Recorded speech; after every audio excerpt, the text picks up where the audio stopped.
Hey everybody, this is a conceptual lecture on electric fields.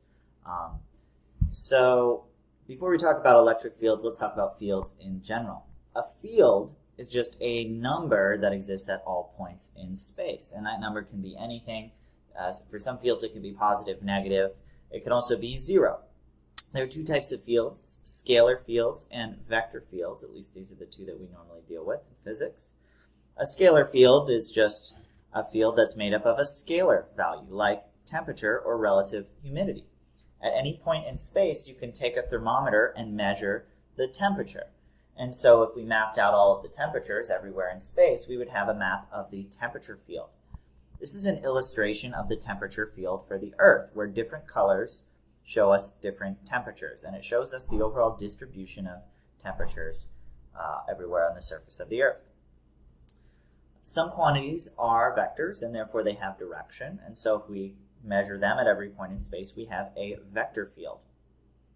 Vector fields just have a magnitude and direction at every point in space. Two examples of vector fields are wind velocity, because the wind is going to be traveling maybe at 0, maybe at 5 miles an hour to the northeast, but it has a magnitude and direction. Another example is a gravitational field. Here is a representation of a wind velocity field. The length of the arrows represents the speed, and the direction of the arrows shows us the direction. So we can see when that wind hits these obstacles, it basically changes direction. We get all of this turbulent effects.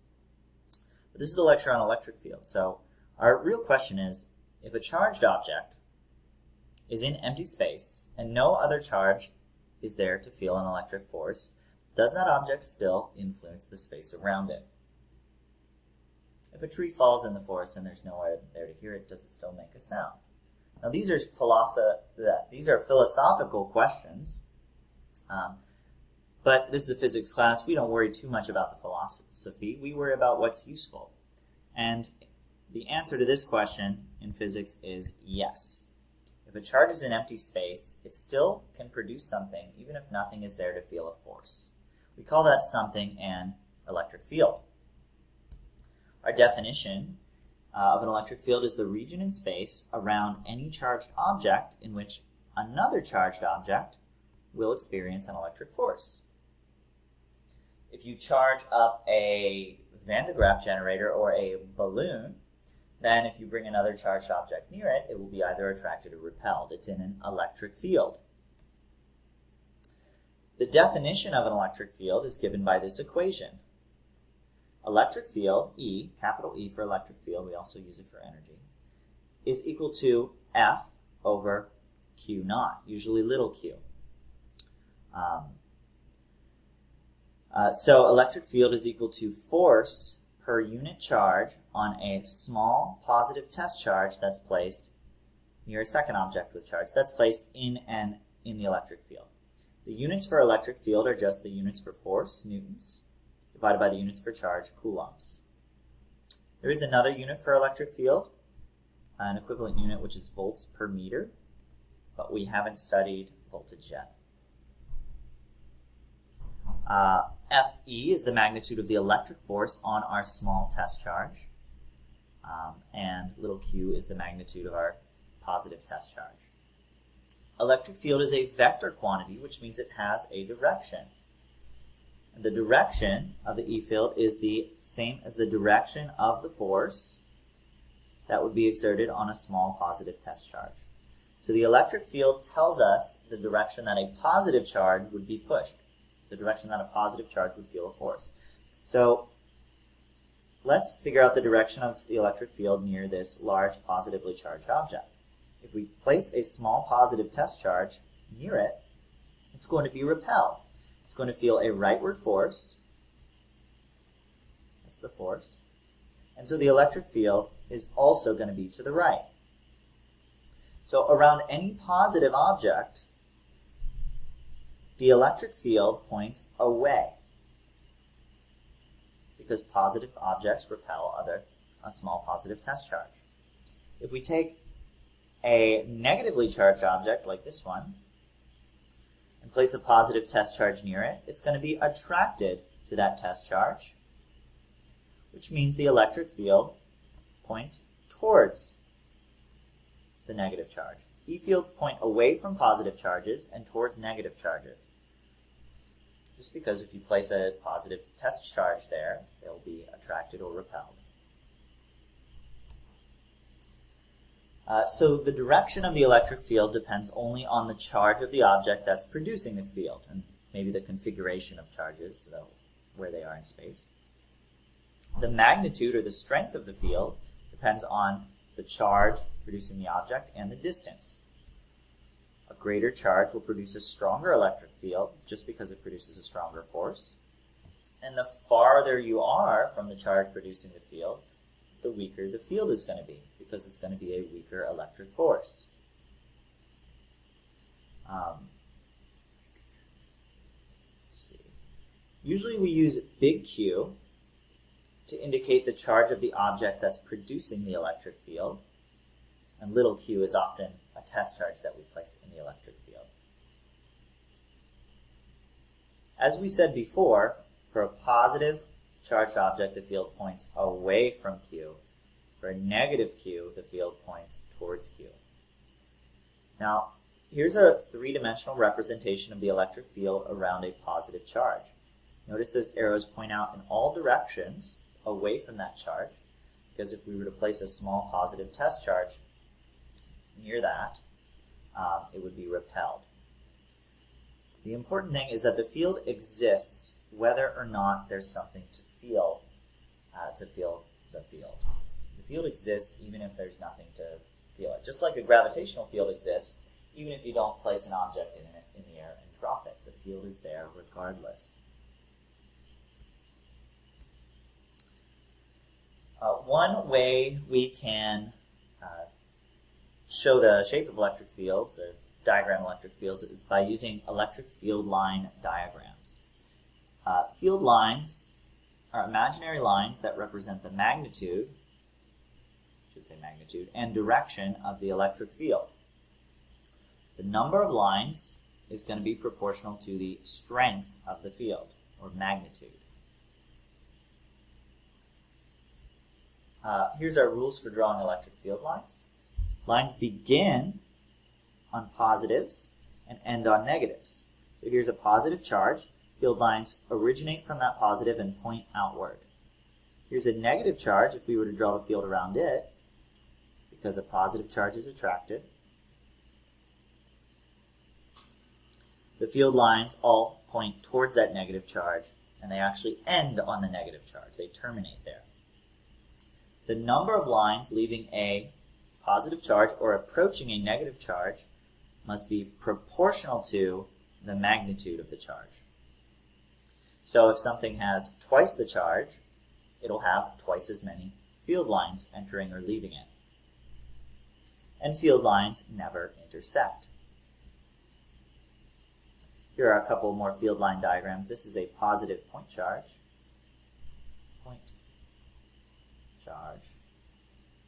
And this is the electric field between two oppositely charged parallel plates. It's also called a parallel plate capacitor. So let's talk about the simplest configuration of electric field we can think of. A positive and maybe negative charge. Negative. So if we have a charged object, let's say it has a charge of +1 coulomb.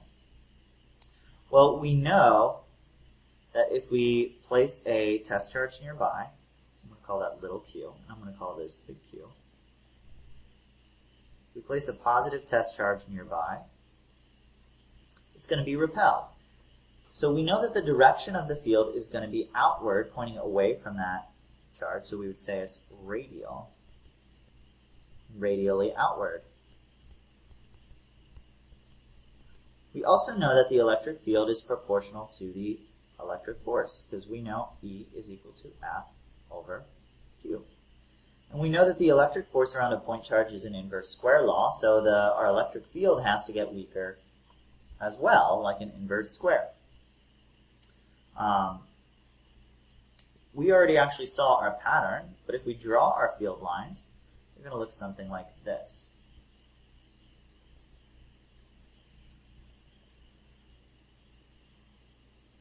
Notice that the field lines are a lot denser close to the charge because the force would be a lot stronger closer to the charge, closer to big Q. Stronger force. As we get farther away, there are fewer field lines per unit area, and that tells us the force is going to get weaker. Now this is a 2D diagram of a 3D process, or 3D charge, so it doesn't accurately show how the field gets weaker, but it is just a 2D diagram. It is what we're mostly going to use. If we wanted to actually calculate the magnitude of that electric field, we could use our equation for the Coulomb force. We know that that's K, and then the two charges feeling the force, big Q, producing the electric field, and little q, the test charge, over the distance between them squared. But E field is force over Q, the object feeling the force, so we divide out by Q, and we get the electric field equals K Q over R squared. Whenever we have a point charge, big Q, producing an electric field, this is the equation. For a negative charge, we get the same thing. The only difference is our field lines would point inward. If this is a charge of 1 coulomb and we wanted to draw Q2 equals negative 2 coulombs, well, the field lines have to point towards it, and it has twice the magnitude charge, so we need twice as many lines. So instead of 8 lines, they're going to have to be 16 lines. So I would draw it like this. I'm drawing quite fast. This is a little bit messy, but this shows us that we have twice the magnitude charge. So here's our equation. Again, electric field by a point charge is K big Q over R squared, and it's radially outward for a positive big Q, radially inward for a negative big Q. That is the object producing the electric field. Here are our field line diagrams. Another common electric field is the field produced by a dipole. That's 2 point charges of equal magnitude but opposite charge.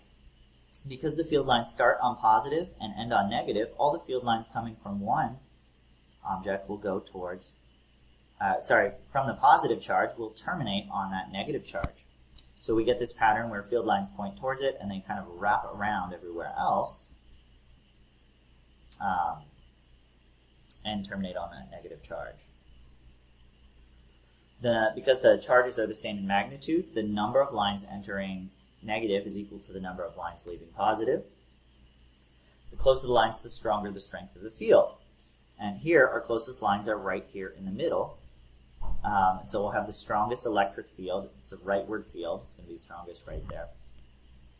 And it's strongest because if we place a positive charge here, there will be a rightward force from the first charge and a rightward force, an attractive force from the other charge. Those forces are in the same direction.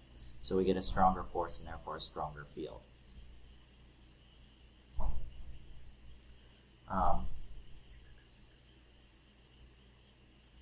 If we have two like charges, since field lines can't cross and they can't terminate on each other, they look like they repel. So this is the field that you get from two positive charges placed near one another. Now notice right in the center, there are almost no field lines. That's because the electric field is very weak. So that means the electric force is also very, very weak, and it's going to be close to zero just because if we place a charge here, it'll feel forces in opposite directions, and they will almost cancel. But if we look really far away, actually, the field line actually looks almost the same as a point charge that's centered here with a charge of 2q. So if we place a bunch of positive charge together, it just looks like a single point charge as long as we're far enough away. Interestingly enough. If we have charges of unequal magnitude, well, the number of field lines entering and leaving will be different. So let's say this positive charge on the left is plus 1 coulomb, and there are 1, 2, 3, 4, 5, 6 field lines. We can figure out the charge on this second one by counting the field lines. 6 lines is 1 coulomb. This has 1, 2, 3, 4, 5, 6, 7, 8, 9, 10, 11, 12, 13, 14, 15, 16, 17, 18 lines. 3 times as many lines, so it's 3 times as much charge. This one is going to be plus 3 coulombs. We could do the same thing for any of the others. This has 6 lines. Wait, actually this is 1, 2, 3, 4, 5, 6, 7, 8, 9, 10, 11, 12 lines entering. So maybe this is -1 coulomb. This one has 1, 2, 3, 4, 5, 6, 7, 8, 9, 10, 11, 16, 17, 18, 19, 20, 21, 22, 23, 24, 25, 26, 27, 28, 29, 30, 31. I think I may have miscounted. I think it's, maybe I didn't. If it's 31, that's about 3, it's about 3 times, so it's about plus 3 coulombs. I think I miscounted, but let's move on. Oh, one other thing. If there aren't enough of the opposite charge for our lines to terminate, then our field lines won't terminate on the other charge, they'll terminate at infinity. And we can see that here. The extra field lines from this negative charge, they don't actually end up at this positive charge, they just go off into infinity. They don't end anywhere, they just exist forever off. Electric field lines are vectors, which means the net electric field from multiple charges is the vector sum of the electric fields from all of the charges at that specific point. For example, if we have let's say we have a positive charge of +1 coulomb, and we have a negative charge of, let's say -1 coulomb, and we want to find the electric field here. Well, the electric field from the +1 coulomb charge, it's going to point away, and it's going to point directly away in this direction, so I'll call that E+. The electric field from this -1 coulomb charge is going to point towards it in this direction, so I'll call that E-. The net electric field is the vector sum, so I just can connect those vectors tail to tip. And my resultant vector is going to be directly to the right. E total is to the right. And from symmetry, that has to be the case, just because it's exactly halfway in between. We could actually find the magnitude and use math to get the magnitude and direction of this, but I'm not doing that in this video. 3 charges are arranged as shown. What's the direction of the E field at P? Well, there are 2 ways we could do this. We could think about the force and find the E field using E equals, well, let's say E net equals F net over little q. Or we could just find the E field and say E net is equal to the sum, that is the vector sum, of all of the individual E fields. So let's look at all the individual E fields. All these charges are equidistant from Q. So the left charge is going to produce an E field that points away. I'm going to call it EL. The right charge is going to produce an equal and opposite charge that points to the left. I'm going to call that ER. And this top charge is going to produce an E field that goes towards it because it's negative. I'm going to call that ET for top. We can see that the E field from the left and the E field from the right cancel. So we're just left with an upwards E field. So the correct answer is going to be B. The E field points up at P. Another way we could do this is we could think about a positive test charge. If we were to place it here, plus little q, it's going to be equally repelled by both of these objects. The forces are going to cancel. F, R, F, L. So those forces cancel, and it's going to be attracted to the top. So the net force is up, which means that net electric field is also up. Either way we do it, we get B as our answer. One other important configuration of charges is called the parallel plate capacitor, and it's made from 2 equal and oppositely charged parallel metal plates. This is a 2D representation, a side view. And this is the electric field line pattern that we get. Our field lines go from the positive side to the negative side. And right in the center here, let's look at the direction and magnitude of those lines. The direction is, well, they all point towards the negative, but the direction doesn't change. The direction is uniform. So the direction of our E field doesn't change. Also, notice that the density of these field lines doesn't change as we move anywhere around this central area of our electric field. So the magnitude is also uniform. So this is a really important configuration of charges because we can produce a uniform electric field. However, near the edges there is some curvature, so our magnitude does change. It becomes non-uniform.